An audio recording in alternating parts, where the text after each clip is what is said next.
My talk is on first-person human-computer interaction research methods, and the work that I do, my professorship, is in interaction design. So what does this mean?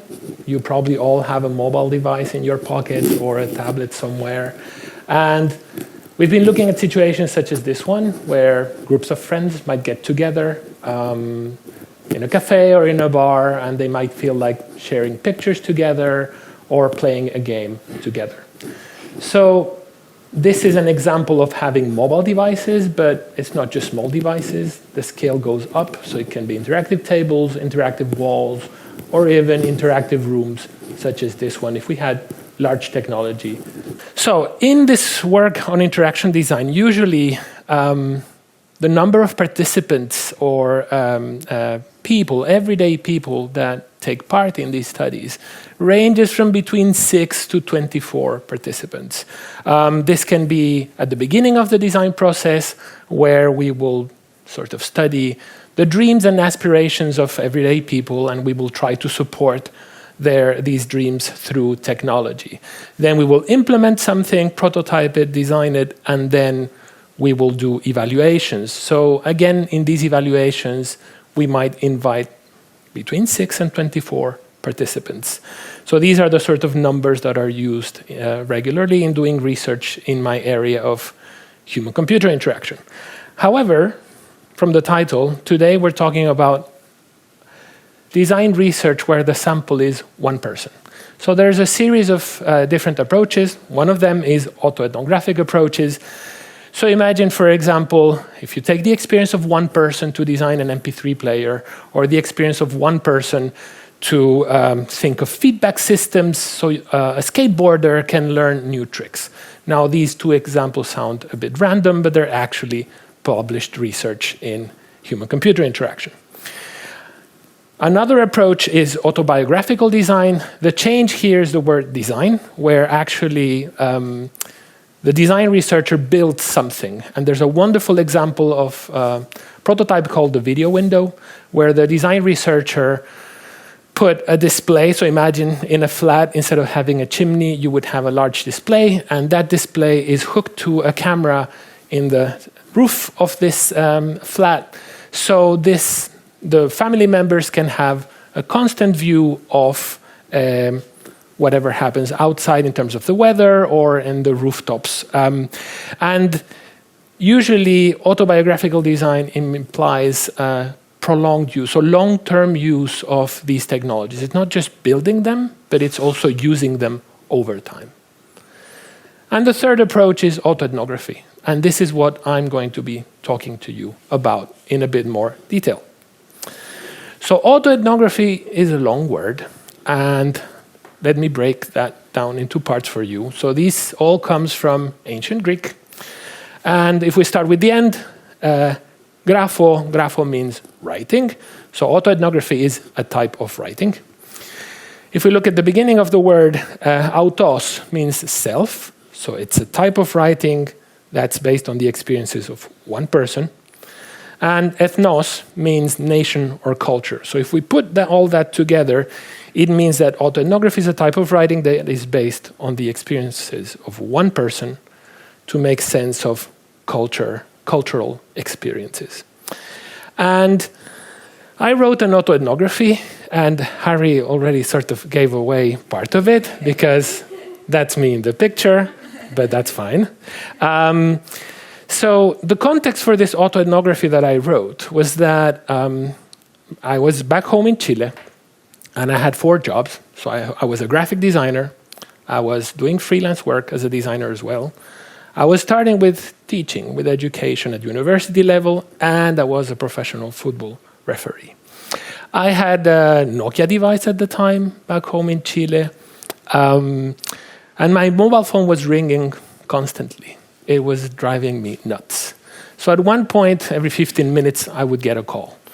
So at one point, I was feeling that, okay, I'm a bit overwhelmed by this technology and this constant ringing, so what is it that I can do? And I felt the need to get rid of my mobile phone.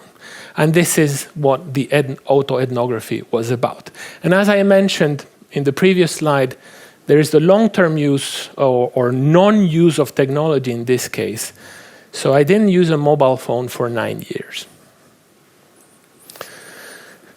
This is an overview. I will explain a little bit, especially for those of you at the back, as the print is a bit small. But if you look at the second row in gray, this is where you have the 4 jobs that I had on the left when I was in Chile. In the magenta line, so the third row, these are all the devices that I was using at the time, but also the periods of non-use of mobile devices. So between 2002 and 2008, no mobile phone. Then between 2014 and 2017, again, another period of non-mobile phone use. However, if you also look below here, I always had a device around, be it a mobile device or a tablet, or more recently, a wearable, an Apple Watch, for example.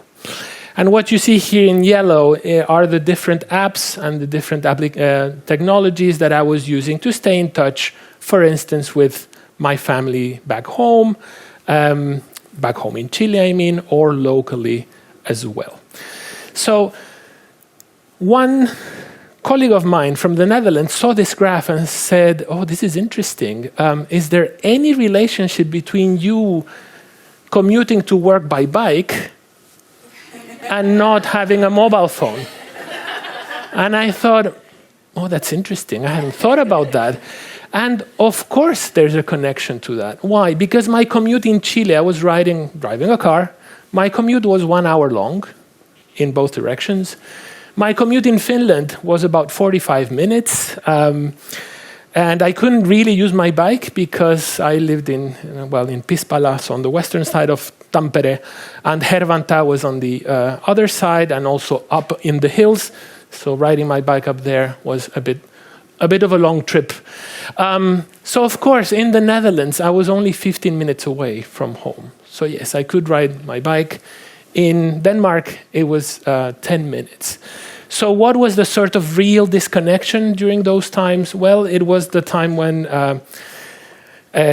for instance, if my partner wanted me to get something, on the way back from the supermarket, if I was on my bike, there's no way to get that message. So I would sort of call before, do you need anything? No? Okay, then I can go home.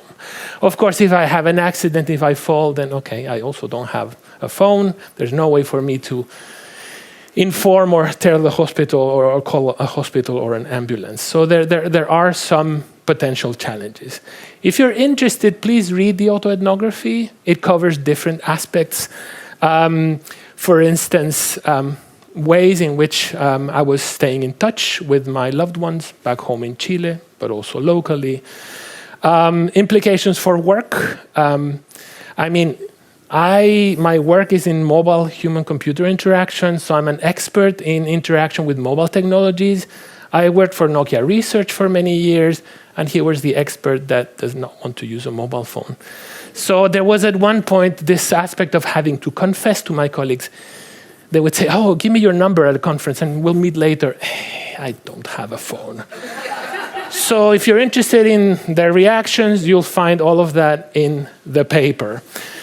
But the reason why I'm mentioning this is because good autoethnography usually sort of brings... there are some voices that are often not heard. And in my possibilities to do this type of things, to get rid of a mobile device for 9 years, I'm a very privileged person. I had different situations that allowed me to do this.